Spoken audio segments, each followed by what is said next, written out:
আসসালামু আলাইকুম। আমি মফিজুর আপনাদের সাথে। ২৮শে ফেব্রুয়ারি ২০২৫-এ উত্তর কোরিয়া একটা ক্রুজ ক্ষেপণাস্ত্র তারা পরীক্ষা চালাইছে।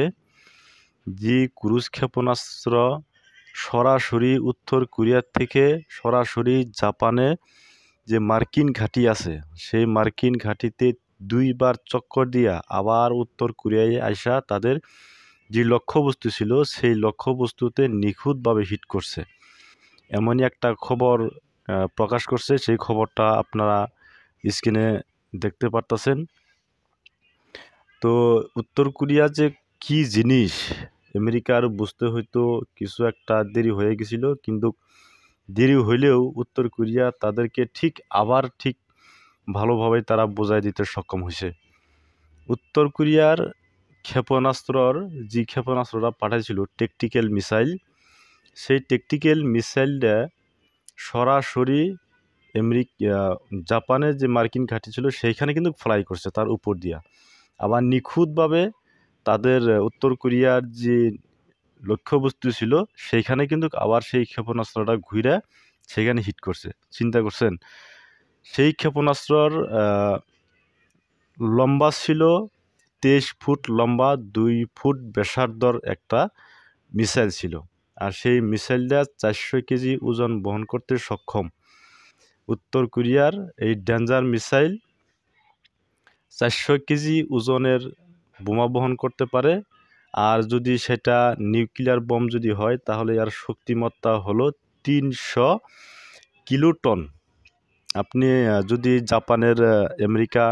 জাপানের যে হিরোশিমা যে তারা যে নিউক্লিয়ার বম ফেলাইছিল, নাগাসাকি হিরোশিমা, সেই বমটার আপনার শক্তিমত্তা ছিল ২৫ থেকে ৩০ কিলোটন। আর উত্তর কোরিয়া যে মিসাইলটা পরীক্ষা চালাইছে, সেই মিসাইলটার শক্তি আসছিল আপনার যারা ৩০০ কিলোটন।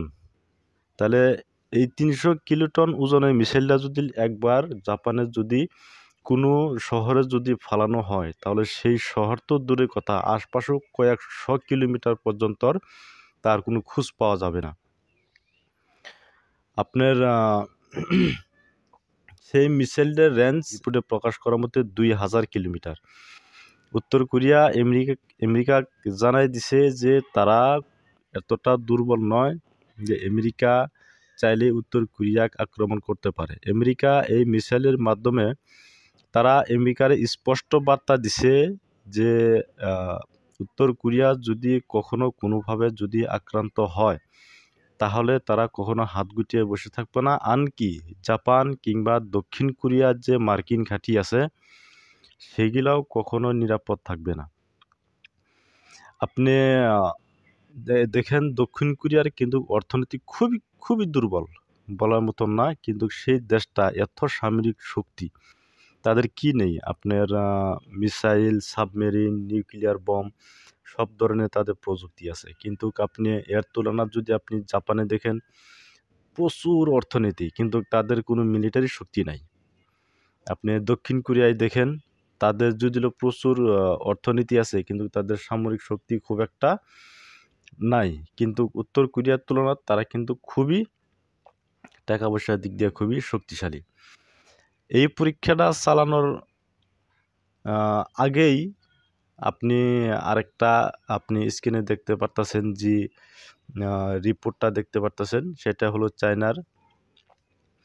আপনার চায়না GJ-2 নামের একটা ড্রোন আছে, সেটাও আমি দিয়ে দিচ্ছি। সেই ড্রোনটা সরাসরি চায়না থেকে জাপানের নিহার যে শহরটা আছে জাপানের, সেই শহরটার নাম হলো আপনার নাহার শহর। নাহার শহরটা আপনার উকানিয়ার রাজধানী নাহার শহর। সেই নাহার শহরে চায়নার যে GJ-2 নামের ড্রোন আছে, সেই ড্রোন দিয়া আপনার প্রায় ১৭৫ কিলোমিটার এরিয়া তারা নজরদারি চালাইছে। চায়নায় এই ড্রোন দিয়া জাপানের ভিতরে ১৭৫ কিলোমিটার এরিয়া তারা নজরদারি চালাইছে। তারা আগন্তুক যাতে জাপানে কোনো ধরনের কোনো অপ্রীতিকর কোনো ঘটনা ঘটাতে না পারে সেইভাবেই তারা নজরদারি চালিয়ে রাখছে। আর একটা কারণ আছে, খালি চায়না বা উত্তর কোরিয়া এমনি যে তাদের উপরে কোনো কিছু করতেছে বিষয়টা এমন না। বিষয়টা হলো যে জাপান কিছুদিন আগে আমেরিকার সাথে কয়েক বিলিয়ন ডলারের একটা সামরিক চুক্তি করছে। সেই সামরিক চুক্তির মধ্যে যে অস্ত্রগুলো আছে সেই অস্ত্রগুলো হলো টমাহক মিসাইল।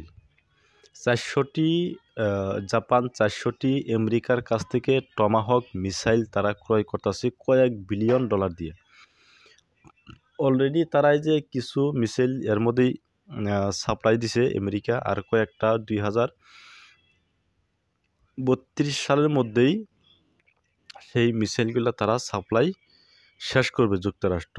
আর তার প্রতিক্রিয়া স্বরূপ নিজেদের ভূখণ্ডের প্রতি যে হুমকি সৃষ্টি করছে তার জবাব হিসাবেই চীন আর উত্তর কোরিয়া মিলে জাপানের ভিতরে বিভিন্ন ধরনের সামরিক কার্যকলাপ চালাইতেছে। আর জাপান দক্ষিণ কোরিয়া খুব একটা সুবিধাজনক রাষ্ট্র নয়, কারণ তারা নিজের ঘরের প্রতিবেশী রাষ্ট্রকে তারা বিভিন্ন ধরনের হুমকি ধামকি দেওয়ার জন্য কয়েক হাজার কিলোমিটার দূর থেকে আমেরিকা তারা ডাইকে নিয়েছে। আর যার জন্যই চায়না আর উত্তর কোরিয়া তাদের পক্ষে একটা বিরূপ প্রতিক্রিয়া দেখার প্রয়োজন ছিল। আর সেই প্রতিক্রিয়া স্বরূপেই উত্তর কোরিয়া তাদের উপর বিভিন্ন ধরনের মিসাইল টেস্ট বা অন্যান্য কিবি দিয়া তারা নিজেদের প্রতিক্রিয়া দেখাইতেছে। আসলে এটাই ঠিক, যে যেমন মানুষ তার সাথে ঠিক তেমনই ব্যবহার করা উচিত। তো বন্ধুরা, আপনারা সাথে থাকবেন, পরবর্তী ভিডিও আপলোড পাওয়ার জন্য চ্যানেলটাকে সাবস্ক্রাইব করে একটা লাইক দিয়ে রাখবেন।